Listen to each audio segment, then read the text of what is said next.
بسم اللہ الرحمن الرحیم اللہم صلی علی سیدنا مولانا محمد بارک وسلم صلاۃ و سلام علیک یا رسول اللہ صلی اللہ تعالی علیہ وآلہ وسلم۔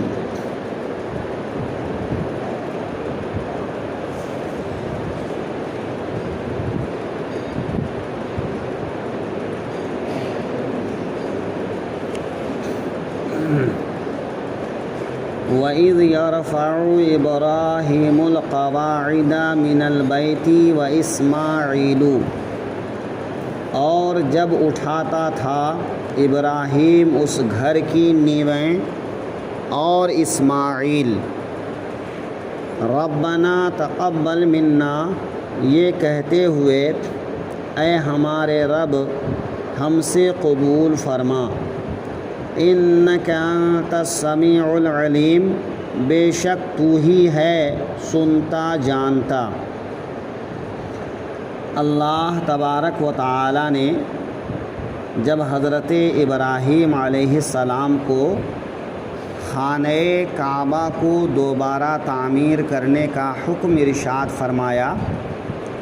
تو حضرت ابراہیم آئے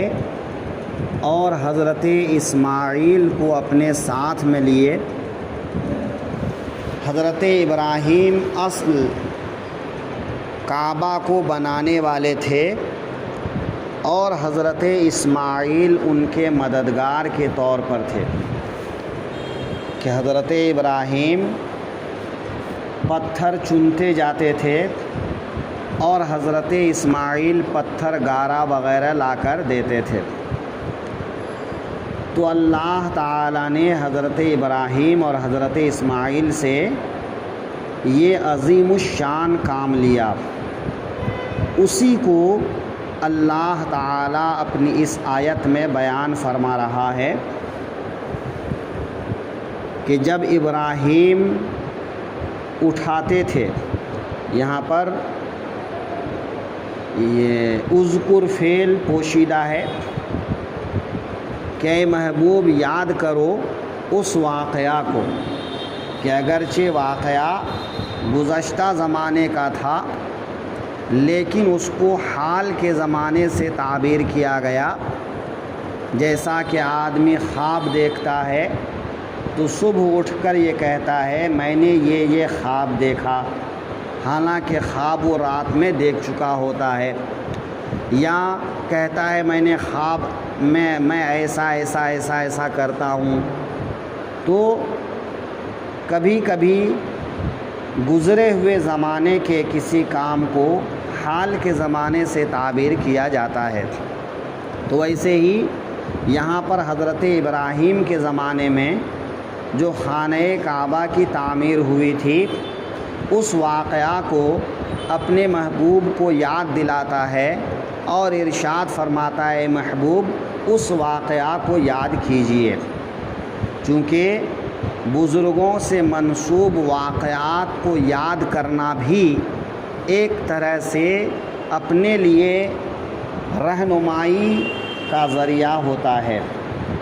یا آدمی کو اچھے کام میں رغبت ہوتی ہے، دلچسپی پیدا ہوتی ہے کہ اکابرین بزرگان دین ایسا کیا کرتے تھے تو وہ اونچے مرتبے پر فائز ہوئے،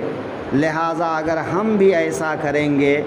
تو اگرچہ ہم وہ منصب نہیں پا سکیں لیکن کم از کم ان کے پیروکاروں میں تو شامل ہو جائیں گے، ہے نا۔ تو وَإِذْ يَرْفَعُ، اور جب اٹھاتا تھا، یرفعو کے معنی کسی چیز کو بلند کرنے کے، اونچا کرنے کے، تو یہاں پر یہی معنی مراد ہے کہ حضرت ابراہیم نے کعبہ کی دیوار کو اٹھایا، یعنی اسے بلند کیا، اگرچہ اس کی نیو اصل میں موجود تھی کہ خانہ کعبہ کی تعمیر تو حضرت آدم کر چکے تھے اور اس کی نیو موجود تھی، لیکن اسی نیو پر حضرت ابراہیم نے دیوار کو بنایا، بلند کیا۔ ابراہیم نے القواعد، قواعد یہ قائدن کی جمع ہے، قائد کے معنی ہوتا ہے کسی چیز کا اپنی اصلی حالت پر ہونا، اسی لیے بیٹھنے والوں کو بھی قائد کہتے ہیں کہ بیٹھنے والا اپنی حالت میں مضبوط ہوتا ہے، ایک حالت پر قائم رہتا ہے۔ یہاں پر مراد ہے دیواریں، کہ حضرت ابراہیم نے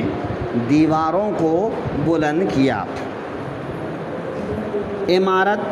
دیوار، ان سب کو بھی قواعد کہا جاتا ہے۔ من البیت، خانہ کعبہ کی دیواروں کو، اس کی عمارت کو۔ و اسماعیل، اور اسماعیل، یہاں پر حضرت اسماعیل کا ذکر بعد میں کیا گیا،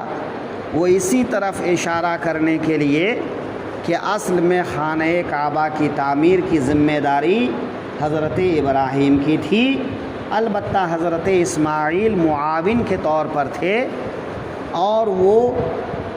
حضرت ابراہیم کے ساتھ ساتھ یا تو پتھر چنتے تھے، یہ بھی ہو سکتا ہے، یا یہ کہ وہ پتھر اٹھا کر دیتے تھے، گارا اٹھا کر دیتے تھے اور حضرت ابراہیم اس کو چنتے تھے۔ یہاں پر اس واقعہ کو یاد دلانے کا مطلب کیا ہے کہ حضرت ابراہیم اور حضرت اسماعیل جب یہ کام کر رہے تھے تو ان کا کام کرنے کا جو طریقہ تھا وہ یہ تھا کہ وہ اپنا کام بھی کرتے جاتے تھے اور رب تعالیٰ سے دعا بھی کرتے جاتے تھے، ربنا تقبل منا،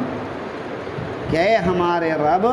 ہمارے اس کام کو قبول فرما۔ ایک ہے قبول اور ایک ہے تقبل۔ تو قبول کہتے ہیں عظیم الشان چیز کا قبول کرنا، اور تقبل کے معنی ہوتا ہے کسی حقیر اور معمولی چیز کو قبول کرنا۔ تو حضرت ابراہیم، حضرت اسماعیل کا یہ کام اگرچہ بڑا عظیم الشان کام تھا، لیکن انہوں نے عاجزی اور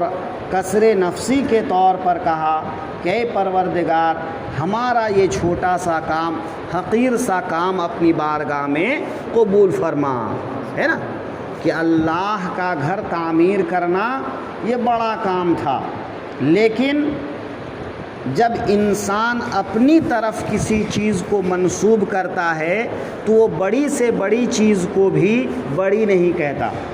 یہی انسان کی بندگی کا تقاضا ہے، یہ اس کی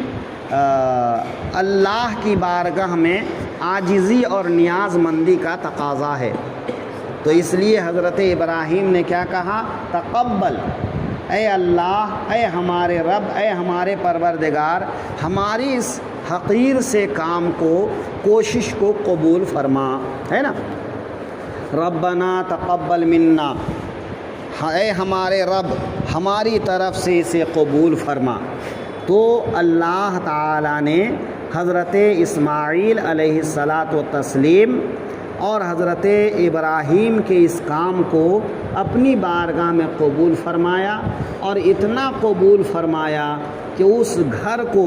پوری دنیا کے لیے مرکز بنا دیا، اس گھر کو پوری دنیا کے لیے مرکز بنا دیا۔ اچھا، دوسری بات یہاں پر کیا کہا کہ وَإِذْ يَرْفَعُ إِبْرَاهِيمُ الْقَوَاعِدَ، کہ حضرت ابراہیم اس کی بنیاد کو بلند کرتے جاتے تھے اور کہتے جاتے تھے۔ یہاں ایک اشارہ اس بات کی طرف ہے کہ حضرت ابراہیم کے کام میں اور حضرت سلیمان کے کام میں فرق ہے، کہ حضرت ابراہیم نے خانہ کعبہ تعمیر کیا اور حضرت سلیمان نے بیت المقدس تعمیر کروایا، مگر حضرت ابراہیم نے یہ کام بذات خود کیا، یہ کام مزدوروں سے نہیں کروایا اور لوگوں سے نہیں کروایا، بلکہ اس کام کو انہوں نے اپنے ہاتھوں سے کیا۔ اور حضرت سلیمان علیہ السلام نے جو بیت المقدس کو تعمیر کیا تو انہوں نے جنوں کی مدد سے تعمیر کروایا۔ تو وہاں انہوں نے تعمیر کروایا اور یہاں انہوں نے خود تعمیر کیا، تو ظاہر سی بات ہے کہ دونوں کام میں یہ بڑا فرق ہے۔ انکا انت السمیع العلیم، بے شک تو ہی ہے سنتا جانتا، یعنی ہر آدمی اپنا اپنا کام اپنے رب کی بارگاہ میں پیش کرتا ہے، لیکن رب تعالیٰ کس کو قبول فرماتا ہے اور کس کو قبول نہیں فرماتا ہے یہ رب کی مرضی ہے نا۔ لیکن انسان کی نیت جب خالص ہوتی ہے تو پھر رب تعالیٰ اس کے کام کو قبول فرماتا ہے۔ لہٰذا انسان جو بھی کام کرے خلوص نیت کے ساتھ کرے، اللہ کی بارگاہ میں جو بھی کام کرے عاجزی اور اچھی نیت کے ساتھ میں وہ کام کرے۔ انکا انت السمیع العلیم، بے شک تو ہی ہے سنتا جانتا۔ تو اللہ تعالی نے اس کام کو قبول بھی فرمایا اور اس میں بڑی برکتیں بھی رکھا۔ تو اسی واقعہ کو قرآن پاک میں اللہ تعالیٰ نے یاد دلایا اور اپنے محبوب سے فرمایا، اے محبوب یاد کیجئے جب ہم نے ابراہیم اور اسماعیل سے خانہ کعبہ کی تعمیر کروایا اور وہ تعمیر کرتے جاتے تھے اور اپنے رب کی بارگاہ میں دعا کرتے جاتے تھے، ربنا تقبل منا، اے ہمارے رب ہمارے اس کام کو تو قبول فرما۔ یعنی کام کرنا بڑی بات نہیں ہے، اس کام کا رب کی بارگاہ میں مقبول اور منظور ہو جانا بڑی بات ہے۔